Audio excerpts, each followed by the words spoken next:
welcome to Real Talk with T. We're here with Isis Love. We're gonna dip into another real topic, talk some real shit today. What's up? How you doing? Yo, what's going on, everybody? I'm Isis Love. I'm super excited about being here. Thank you, T. Of course. Thank you for coming out. Today we are really gonna talk about corporal punishment with children. That's beating your kids. And we're gonna talk about validation in children and how important that is. I also just want to say, myself, I'm a licensed professional counselor, known as like a therapist, and tell people what your credentials are and what you do before we dive into this topic. Yes, everyone. I'm a certified hypnotherapist, and I speak the language of the subconscious mind. Okay. So, I sent you a video, and I want you to, I sent it to your inbox. If you could just open it up and kind of look at it with me, and then we're going to go, I'll kind of explain it, and then we'll kind of go into it. So let's go. It's not that long. Since I met y'all, it's probably like 6 years. It says, break generational curses. Quit yelling at your kids before they go to bed and expect them to sleep well. Quit yelling at your kids in the morning right after they wake up before school and expect them to have a good day. You set the tone for your children. You set the tone for your voice. They will always remember in their heads. You become their inner voice. Don't be their inner critic. Speak life, speak love, speak bravery, kindness and hope. Speak wisdom and truth. Most of all, listen to your children. I never had none of that. I get that to mine. And that's my number one priority. Because I follow that. That's how I break it. And, so I do it, I live it. Okay. Wow. Yeah, that was emotional. I ain't gonna lie. Yeah. That gave me a little bit of butterflies. Y'all, that was Des Bryant. I put the video on the screen also, so y'all watched it with us. Yeah. What came to mind, man? I have so many different feelings about that, like that, because it was packed. Nah, that's so deep, I watched something today on Instagram, and it was like things black mama say. Okay. And we all didn't experience it. And yeah, the things was funny, but in hindsight, it was very detrimental to the children. And one of the things the lady was saying was like, basically like, oh, you signed up for football, not telling anybody, I ain't got no money for no cleats, and just like basically yelling at the child, and then, then talking about the money problems to the child, not even really understanding that put impact on a child's mind, the harsh yell. There's different ways we can communicate with our children versus taking our anger out on them because of what they did. I feel like you can, take a break and maybe go walk around, take a couple of breathers before you come back and speak with your child versus like, reacting versus responding to it. Oh, you hit on a lot of really, really heavy things. I mean, I think the biggest part of that really, really like hit me was when it said stop yelling at your kids before they go to sleep at night and before they get up in the morning, because those 2 times are so important for kids. It says when their brain first starts going, and then after that he said, stop being their inner critic. And that right there, to me, I see so many people. I talk to so many people who grew up with a critical parent. And almost every single one struggles with validation. Because, like he said, that yelling and that, like, always coming at your child, or even, like, you talking about the football cleats and, like, how that child, even, like, if the child ends up feeling invalidated with their peers. Validation is a big thing, and it drives a lot of people in our society with trying to get validation. So I think it was really big, people, when you're yelling at your kids and you're so critical and you don't know how to manage your emotions, you see certain patterns with children who were around critical parents. Let's talk about some of them. What are some of the things that you see from adults that had to deal with critical parents? Go ahead. Well, really quick, though, I do want to go back to when he was saying the days and the nights. Mm-hmm. We know, well, you may not know, but hypnosis is a natural state. So when you first wake up in the morning, you're in a state of hypnosis. When you're about to go to sleep at night, you're in a state of hypnosis. So if your parents are programming your mind or yelling at you or whatever reason, it makes sense on why you have that inner critic, because that inner critic is housed in the subconscious mind because you've been hypnotized in the nights and in the mornings from your parents. So that's one thing I thought that was very interesting. Absolutely. And the second thing would be like it shows up in adults when people don't feel. I see it a lot in women. And women, yeah, it'd be so beautiful. It'd be so beautiful. But I see it a lot sometimes in women, like, you know, a little critical of their appearance or asking somebody, man, how do I look? Do I look good? Do I look this? Do I look that? And it's like it could have came from, you know, maybe a parent saying, you know, you are so ugly, like, ooh, or why your forehead so big? Now you trying to do surgery to get your forehead, you know, constructed, you know, because your mom didn't told you that your head was big, you know? Nah, for real, man. You're hitting on it because I think, you know, even humor being used. A lot of people will use humor to say certain things about their children's weight, about their forehead, about stuff like that. And I'm not saying it's bad, but it's just like when you do it and you don't address it. Let's say you do that, but you don't tell the child, hey, I still love you. Or, you know, I'm just joking. When you just constantly do that, it does tell them this is something bad about me. I need to go fix that. I think that's why. I personally think validation is why we're seeing cosmetic surgery rise. Yes. It is validation. It is validation. It is validation. I'm not saying anything bad about anybody who's doing it because I'm not putting a negative connotation. Yeah. We're in a new world. If you want to do what you want to do to your body. But I think it stems a lot from people that are perfectionism. We don't know how to have tolerance of flaws. Yeah. Social media and photography and where we're at, which is a good thing. Technology has grown and it's a lot more that you can do, but it also has made people struggle with accepting themselves with flaws. It's so invalidating for people to see themselves not in a perfect way that we are literally risking or spending a lot of money just to appear perfect. Yes, to the social imaging, social conditioning. Or maybe their parents, go back. Or to the parents, you're right. I agree with both though. No, I agree with both. I think it's society, which would be social media. And I think it also comes from parents because if your parent has been telling you, hey, you know, think about fat and skinny. You know, if your parent has been saying to you about being bigger or being really skinny, whatever they have put a negative connotation on, you could also go seeking for validation within that. Yeah. Speak to us on that one.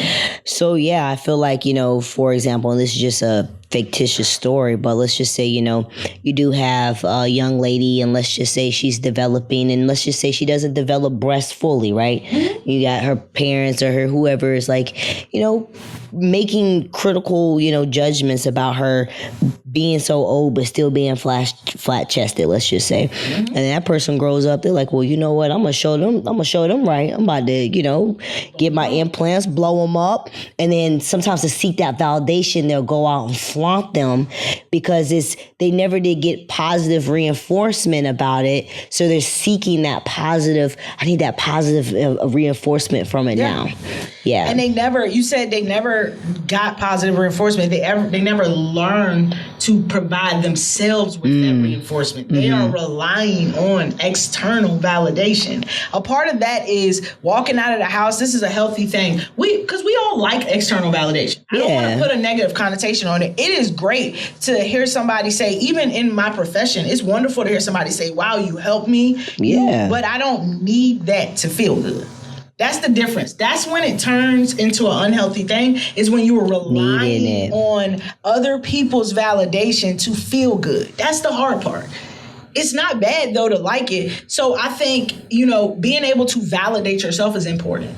Yes. Being able to say, going back to your story, hey, you know, this is what I liked. Because personally, this is going to get deep, y'all, but we here for the real talk. But I personally believe a lot of shit in life is subjective. A good body, a beautiful person, a cute girl. I just had to tell my friend the other day, she was rapping, she was saying, you know, everybody want her girlfriend. And I had to tell her, like, yo, I'm not saying your girlfriend ugly, but I had to tell her, like, that's subjective. Yeah. Even like people like, and I'm just going to say this because this ain't my favorite, but Beyonce, Kim Kardashian. People think everybody thinks they're beautiful. Not somebody who likes bigger women. Somebody who likes bigger women may not be into Kim Kardashian and that's them. Yeah. If their value is someone with more weight or skin or meat on their bones, then they may not like them. And it's nothing wrong with that. So I come back to say, we as a society have to have tolerance of other people's opinions that are not ours. You can get as many surgeries as you want. Somebody's still gonna say you ugly, or somebody's still gonna say you unattractive, or your titties are saggy, or whatever. They're still going to say stuff. Now, again, like I said, I'm not telling people not to get surgery because I want to get my message straight. If you want to get surgery, I'm just saying do it for you. I think a healthy thing is when we are doing things for ourselves. We are not out here trying to seek validation from others. Yeah. You know what I'm saying? I think that is a very big thing. Let's go into the other part that we kind of skipped over a little bit. He didn't really talk about this in there, but I think it kind of goes along with beating your kids. Oh. The discipline of beating your kids, man. Because that and validation, we going to wrap them around because they run together. Yeah. But I kind of want to talk about them separately. So first off, let's just talk about just beating your kids and how you feel about that. Corporal punishment, y'all. Yeah. I feel like, personally, we all have our different views on things, but honestly, I feel like it's an outdated system. I feel like, us as black people, I'm talking about black people right now, is that, we've learned that behavior from the slave master. We was getting beat by the slave master. And so I feel like it just carried on as a discipline action. Because remember, we were being disciplined, we were being whooped, we were being beat. And so that engraved habit subconsciously has just been passed down. So I feel like I honestly don't feel like is any positive results from that. We all got our own opinions. I feel like there's different things that you could do to children to really, really get to them, especially nowadays with all these electronics and stuff. Taking your child's electronic away probably straighten them up faster than trying to get a belt to their head. And again, you touched on a few things because we're definitely going to touch on alternative ways of beating your kids. But I want to touch on something you said first I do not think anything about it is effective either. Yeah. I think that it's actually more for the parent. I think it's for the parent to express, or whomever doing it, the initial caretaker, whatever. I think it's more for them to express their emotions than it is for actually, because remember, when you're beating a child, I'm thinking that it is to get them to stop a behavior. It is to get them to, to stop doing that, to learn a lesson or to do something. I think that is instant gratification. I think that you hurt them for a little while, but 9 times out of 10, and in my history, you done went right back and they do the same exact thing. You can yell at them, you can hit them, you can do whatever, but it doesn't really. I think that more just is a way for the parent, to express themselves. I also think that there's a few things that research says, and I can't give the exact amount, so I'm not going to try, but I know children that get beat have lower self-esteem, and they're more aggressive. Mm-hmm. And let's go back, to something that we have previously said is children learn from more of what they see than anything that you can show and tell them. So it's like that parent that's like, don't cuss, shut the F up, F you, on the phone with their homegirls. That child is learning from you how to talk and how to express yourself. So guess what they go into school and say? Shut the F up. You know what I'm saying? Like children learn from more of what they can see. So it is important when you are beating a child, you are showing them you get angry when someone, or two things that I think messages are being thrown. Messages are being sent. They're saying when you get mad, show aggression. Mm-hmm. Instead of a parent getting upset and then going and doing something and coping. They're teaching their child then you can get upset, but when you get upset, you have to control yourself and you have to go manage. So mom goes to take a walk. Mom goes to sit and take some time by herself. Mom goes and listens to music. Mom goes and takes a shower. You're teaching that child a healthy way of coping with their strong emotions at that time. That's one. And two, I'm not big on making kids sit in their mistakes and suffer. I don't think anybody in society should have to do that. And that's a different conversation. But I think that when you do something bad, you should have a consequence for it. But I don't think that you should have to be criticized for it and beat down, and which is a lot of time what comes with a beating. It ain't like I'm saying, oh, well, compassionately, I understand why you did this and why you did that, but come on, I gotta beat you. Most of the time, and I'm not saying all the time, I'm not in everybody's household, but most of the time, that beating is coming with harsh criticism. Harsh affirmations that are getting instilled in the subconscious mind. You know what I'm saying? So I think that if we look at our community today, a lot of people have been beat. A lot of our generation has been beat. You in your 30s, you in your 40s, you up. Because these younger ones, I'm not saying they not being beat, but they ain't taking the shit. They not taking the shit that we had from our parents. Yeah. Which is good. A good thing for sure. No, for real. They are the change. We planted a lot of seeds and we were a lot of the generational curse breakers. Mm-hmm. But these ones are actually implementing the change.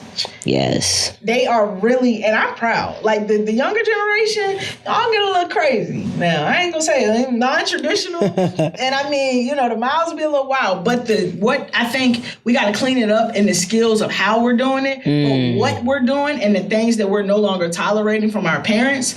I mean, it's real because I've seen some kids that may call the police. I've seen some kids that are fighting back.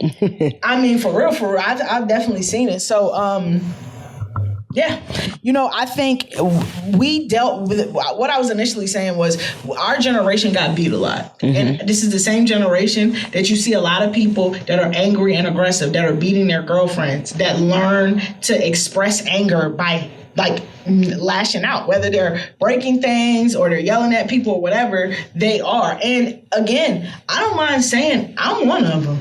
Like, I ain't out here, I ain't going to jail and I ain't doing nothing like that, but I have learned a very unhealthy way to express my emotions. And over the years, and I've done a damn good job, I have unlearned a lot of that stuff, but it's still in me. Yeah. Because growing up as a child, I really learned very unhealthy ways of expressing. I was a child that dealt with anger.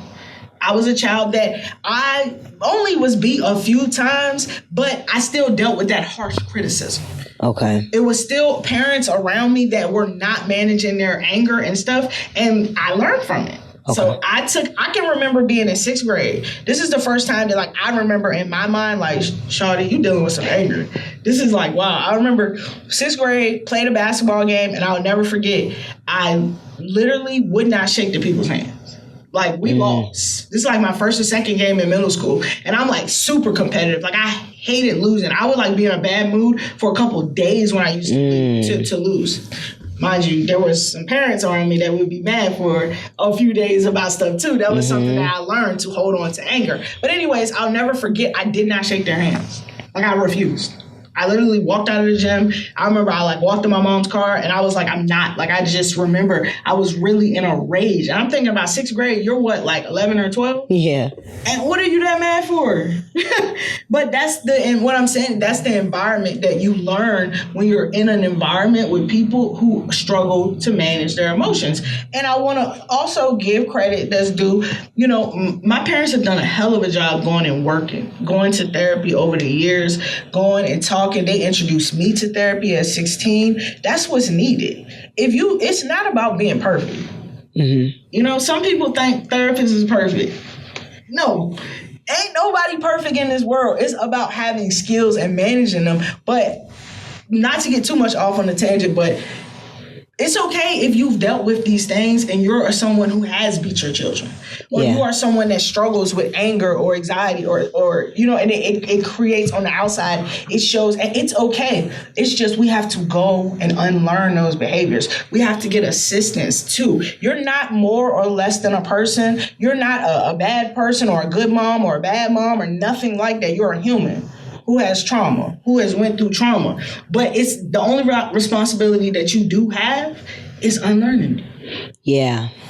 I know I said a lot, bro. I'm going to let you process it because I know I gave you a lot. I said a whole bunch, man. Yeah. For real. I mean, Yeah, I think, like you said, like nobody's bad parent or anything. I feel like sometimes we're just not aware of what we're even doing. So we're not even thinking in the context of what we're even saying right now because the awareness is not there. And I think also when it comes down to like just beating a child is not really getting to the inner conflict of what's really going on because most of the times it's not even talked about. It's just when we get to the house, I'm going to beat that ass. You're not really even talking about, well, why did you do that? Why did you're not even asking your child, getting deep in your child and trying to figure out why it happened. Listen, man. And so I feel like that also brings that dismissive, avoidant type of behavior when the child grows up because their parents are not even addressing the conflict. They just beating them and then, moving on. Man, that's a big, man. I mean, I love that. And I didn't even think about that, but that is huge. You are not getting to the underlying issues. It's like that iceberg. I know you had to see that. The iceberg where at the top of it is very small, and that's what we're seeing. I'm sorry. Yeah, it's very small, and that's what we're seeing. But under the water, there's so many things that are doing it. Sometimes those kids need encouragement. Yes. Man, I told you I was a high school teacher, right? Nah, I ain't know that. Hey.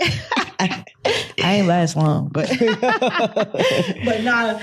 So when I was in high school, like when I was teaching 9th grade, and I'll say like dealing with them kids, I learned like so many of them I would see anger and they would act out and stuff. But then as I started building relationships with them and I started getting comfortable and I would take them to the side and I would learn their stories, I realized like they're not encouraged. Like some of them, they're like, well, I don't need school. My parents told me I ain't gonna be shit in life anyways. Or some of them told me, mind y'all, I was in a it was like an all black, all Hispanic school too. Wow. That was my first time really being introduced to the Hispanic culture because that was like the black example I gave was more with like black students. With the Hispanic culture, one thing that I realized with them was some of them work at 16.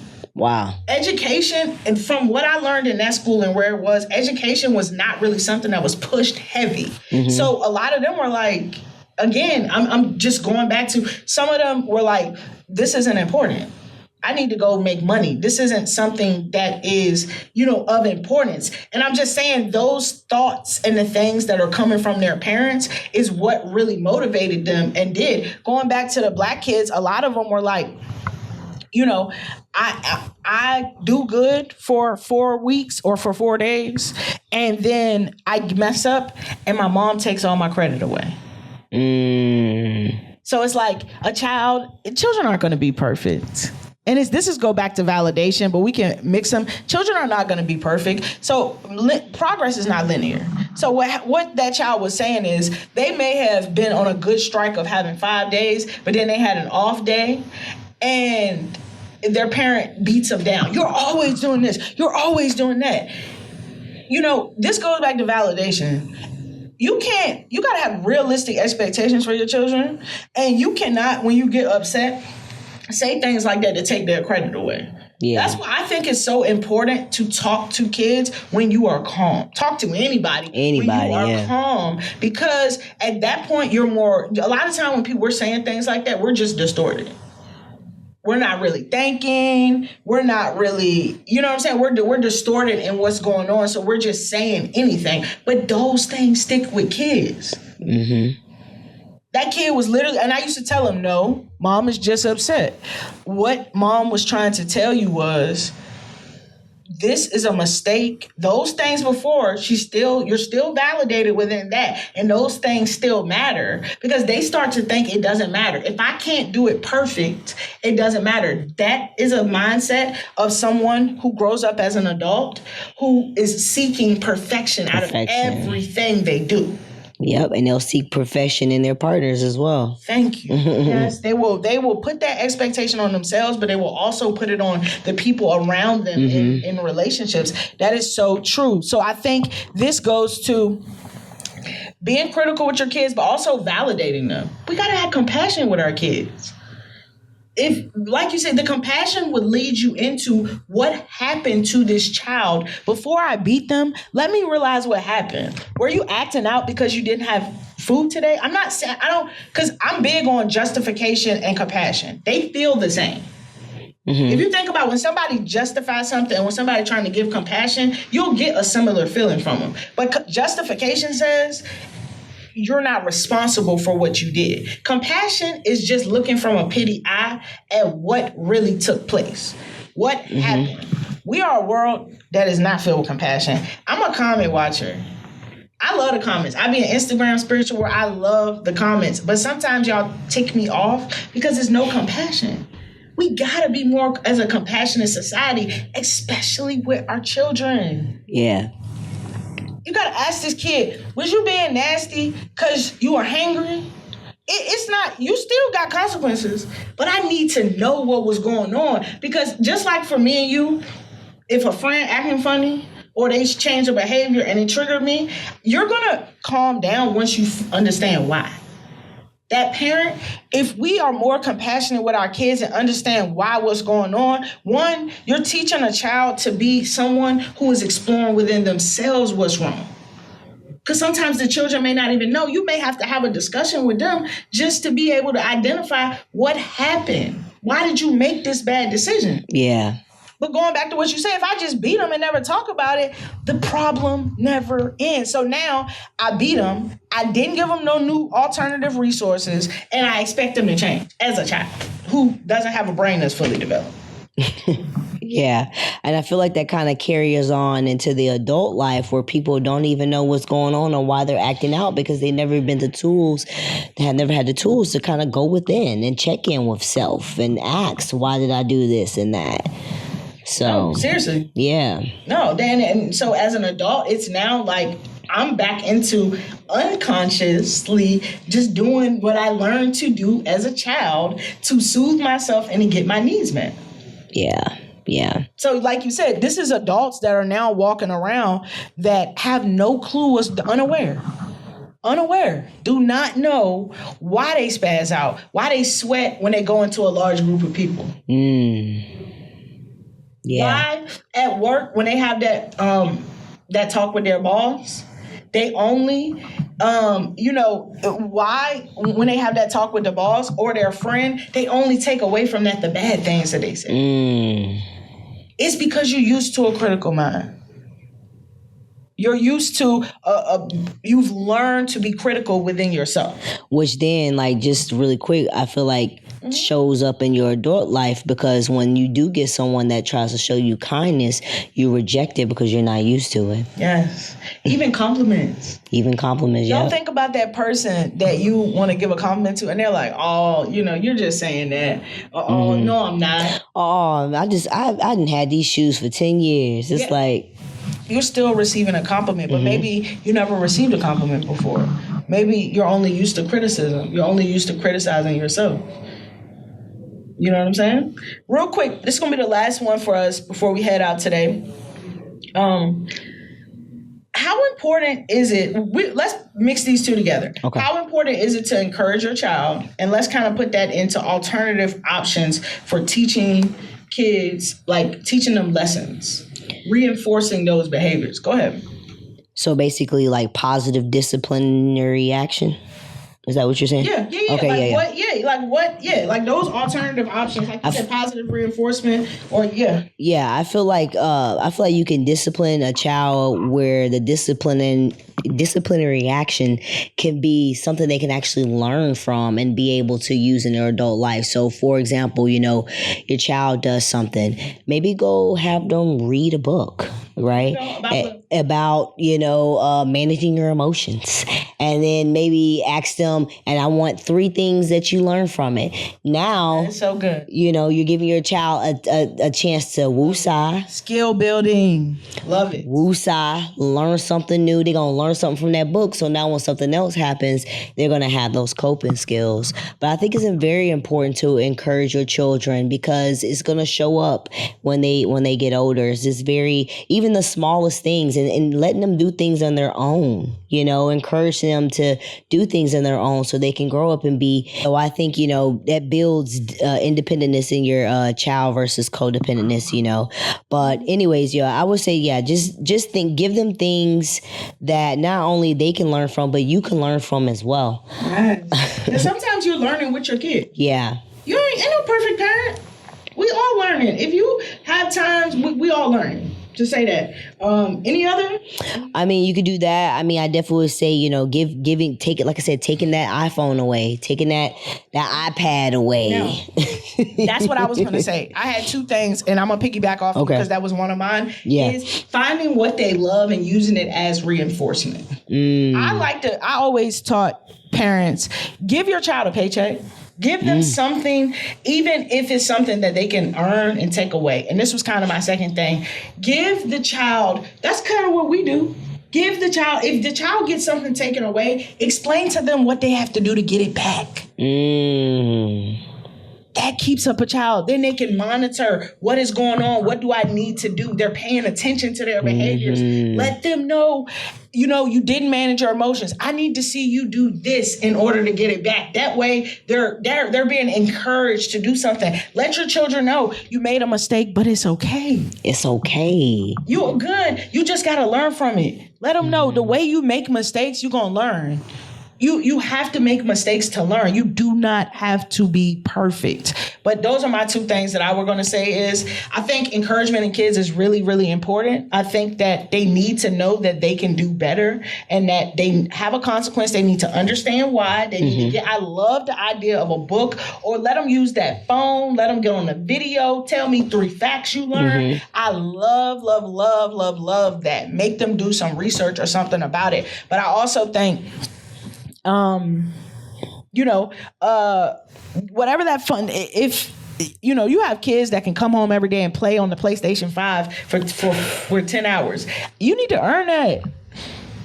And I'm being dramatic, but you need to earn that. That's something where you can say, okay, well, because of this, you can't play on your PlayStation. Yeah. You can play. When I see you doing this, you're going to be able to play this. You get what I'm saying? Yeah. So I think just learning your child, every child is different, learning what matters to them, because what matters to them is motivation. Motivation, the why is what they need. And I'm going to tell you what the motivation ain't, because I said so. It ain't going to work. Because I said so is not enough motivation for a child, unfortunately. But we will get into that on another. We ain't even gonna open that can of worms. We're gonna talk about communication with your kids, and we'll dip into that. But I do want to add one other thing, and because children, there's all ages, so of course you're not going to tell the 3-year-old to go read this book, or a 4-year-old read this book into me. So I think that also for like smaller children, because even you beating the smaller kids, like they're even more smaller, so they're even taking in more things. Like you can have a timeout corner where it's like they might got some essential oils going, they might got some little kid meditation music, and maybe there's some pictures on the wall demonstrating sad faces, happy faces, and you're asking your child, how are you feeling right now? I've seen parents do yoga with their kids. Yes. And like the parent is upset, and so they're like, come do yoga with mom. Mom is upset. Love that. Yes. Love that. And so it just instills mindfulness already with a child at a young age, where when they start getting 7, 8, 9, 10, I'm not saying they're going to be perfect, but you've already kind of installed those coping mechanisms, those skills, those ways to calm themselves down. Absolutely. Yeah. Again, y'all, we really talked that shit here today. This was a wonderful episode. I got to thank you for just making time, making this a priority, coming out. Man, you got a busy ass schedule. You're a busy person. So I appreciate you just coming out and speaking. You have a lot of good, really valuable information. Tell people where they can find you at, where you at, what you do, just all of that. And y'all, I'll put her information in the comment box also below. Yeah, so she's going to put it in the comment box, but you can find me on all platforms as Isis Love 511. Actually, you guys, make sure you hit me up. I will be doing some free consultation calls just to kind of pinpoint where I can help you in your life and make your desires come true. So Isis Love 511. Thanks, everyone. Absolutely. Check us out again here soon. It was Real Talk with T. It was good today. Y'all have a blessed evening.